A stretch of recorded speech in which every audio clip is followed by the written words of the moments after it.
Hi all, എല്ലാവർക്കും equity max റിസർച്ചിന്റെ YouTube ചാനലിലേക്ക് സ്വാഗതം. ഇന്നൊരു പുതിയൊരു ഫിനാൻഷ്യൽ ഇയറിന് തുടക്കമാണ്. എല്ലാ ട്രേഡേഴ്സിനും ഈ ഒരു ഫിനാൻഷ്യൽ ഇയർ പ്രോഫിറ്റബിൾ ആകട്ടെ എന്ന് ആഗ്രഹിക്കുന്നു. നമുക്ക് ഇന്നത്തെ മാർക്കറ്റ് അപ്ഡേറ്റ്സിലേക്ക് കടക്കാം.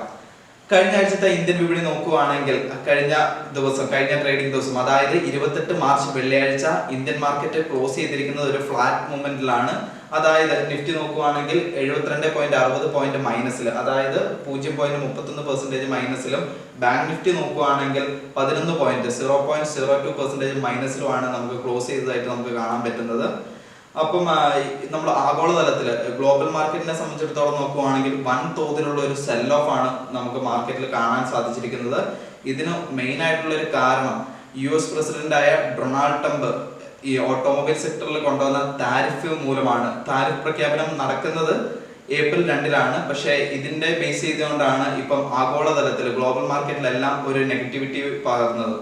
അപ്പം നമുക്ക് US മാർക്കറ്റിനെ പറ്റി നമ്മളിപ്പോൾ നോക്കുകയാണെങ്കിൽ തന്നെ ഡോ ജോൺസ് നോക്കുകയാണെങ്കിൽ നല്ല രീതിയിലുള്ള നെഗറ്റീവാണ് നമുക്ക് കാണാൻ സാധിച്ചത്. ഏകദേശം 0.60%, അതായത് 251 പോയിന്റ് മൈനസിലാണ് ഡോ ജോൺസ് ക്ലോസ് ചെയ്തിരിക്കുന്നത്. അതേപോലെ തന്നെ നമ്മൾ S&P 500 നോക്കുകയാണെങ്കിൽ ഏകദേശം 112.37 പോയിന്റുകളും, അതേപോലെ 1.97% അത് ഇടിയാൻ കഴിഞ്ഞത്. അതേപോലെ നാസ്ഡാക്ക് നമ്മൾ നോക്കുകയാണെങ്കിൽ 481 പോയിന്റ് ആണ് ഇടിഞ്ഞത്. അത് നോക്കുകയാണെങ്കിൽ 2.70% ഇടിഞ്ഞിട്ടുള്ളത്. നമ്മളിപ്പോ യൂറോപ്യൻ മാർക്കറ്റ് നോക്കുകയാണെങ്കിൽ FTSE 100 നോക്കുമ്പോൾ 113 പോയിന്റ് മൈനസ്, അതായത് 1.31% ആണ് നെഗറ്റീവിൽ ക്ലോസ് ചെയ്തിട്ടുള്ളത്. അപ്പം ട്രംപിന്റെ ഇപ്പോഴത്തെ പ്രഖ്യാപനം ഈ ഒരു ഓട്ടോമൊബൈൽ സെക്ടറിൽ ഉണ്ടായിരുന്ന പ്രഖ്യാപനത്തെ സ്വാധീനിച്ചിരിക്കും ഇനിയുള്ള കുറെ മാർക്കറ്റ് മൂവ്മെന്റുകളൊക്കെ ഇനി നമുക്ക് കാണാൻ പറ്റുക.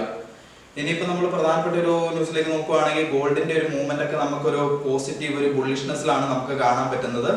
ഇന്ത്യയിലെ FIS DISനെ സംബന്ധിച്ചിടത്തോളം നോക്കുകയാണെങ്കിൽ ഈ കഴിഞ്ഞ ട്രേഡിംഗ് ദിവസം, അതായത് വെള്ളിയാഴ്ച, നമുക്ക് FIS ഫോറിൻ ഇൻസ്റ്റിറ്റ്യൂഷണൽ ഇൻവെസ്റ്റേഴ്സിന്റെ ഒരു സെൽ ഓഫ് ആണ് നമുക്ക് കാണാൻ പറ്റിയത്. അതേപോലെ തന്നെ അന്ന് DIS ഡൊമസ്റ്റിക് ഇൻസ്റ്റിറ്റ്യൂഷണൽ ഇൻവെസ്റ്റേഴ്സ്, അതായത് നമ്മുടെ ഇവിടുത്തെ മ്യൂച്വൽ ഫണ്ട് ഏജൻസികൾ, അതേപോലെ വലിയ വലിയ ഇൻസ്റ്റിറ്റ്യൂഷൻസിന്റെ ഒരു നല്ല രീതിയിലുള്ള ഒരു ബൈങ്ങുമാണ് നമുക്ക് കാണാൻ പറ്റിയത്.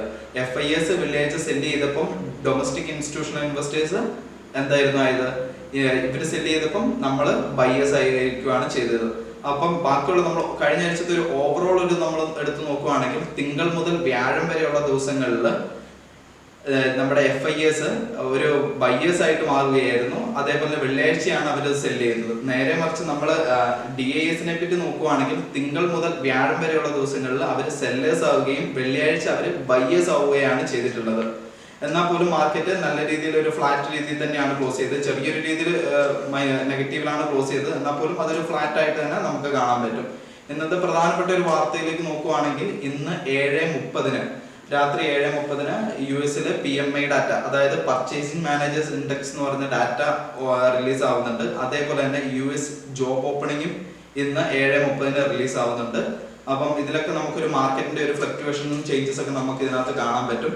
ഇനി അതേപോലെ നമ്മൾ നോക്കുകയാണെങ്കിൽ ഏപ്രിൽ 7 മുതൽ 9 ദിവസങ്ങളിൽ ഫസ്റ്റ് MPC മീറ്റിംഗ് നടക്കുകയാണ്. അതായത് സിമ്പിൾ ഇൻഡസ്ട്രിയൽ ഡിസിഷൻ മേക്കിംഗ് എന്നാണ് ഇതിനെ പറയുന്നത്. അതായത് നമ്മുടെ ഈ ഒരു കൊല്ലത്തെ ഫിനാൻസിങ് ഡിസിഷൻസ് ആണ് ഈ ഒരു മീറ്റിംഗിലൂടെ എടുക്കുന്നത്. അപ്പം പലതരത്തിലുള്ള സെക്ടേഴ്സിൽ വരുന്ന ചേഞ്ചസ് കാര്യങ്ങളെല്ലാം നമുക്ക് ഈ ഒരു മീറ്റിംഗ് കഴിയുമ്പോഴേക്കും നമുക്ക് അറിയാൻ പറ്റും. അതേപോലെ തന്നെ നമുക്ക് അറിയാൻ പറ്റിയത് അടുത്ത ആഴ്ച RBI ഇൻട്രസ്റ്റ് റേറ്റിനെ കുറിച്ചിട്ടുള്ള പ്രഖ്യാപനം നടക്കുന്നുണ്ട്.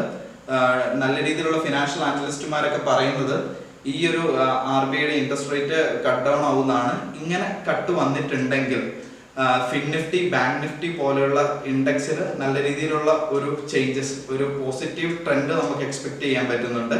അതേപോലെ തന്നെ ബാങ്ക് നിഫ്റ്റി, ഫിൻനിഫ്റ്റി പോലുള്ള സെക്ടേഴ്സിൽ നമുക്കൊരു ബുള്ളിഷ്നെസ് നമുക്ക് എക്സ്പെക്ട് ചെയ്യാൻ പറ്റും.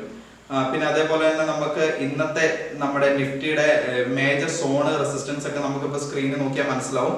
ഇതാണ് മേജർ ആയിട്ടുള്ള സോണും അതേപോലെ സപ്പോർട്ടും റെസിസ്റ്റൻസും. ഈ ഒരു സോണുകളെ ഇന്ന് ഏറ്റവും കൂടുതൽ മാർക്കറ്റ് റെസ്പെക്ട് ചെയ്യാൻ നല്ല രീതിയിലുള്ള ചാൻസ് നമ്മൾ കാണുന്നു. That's all, signing off.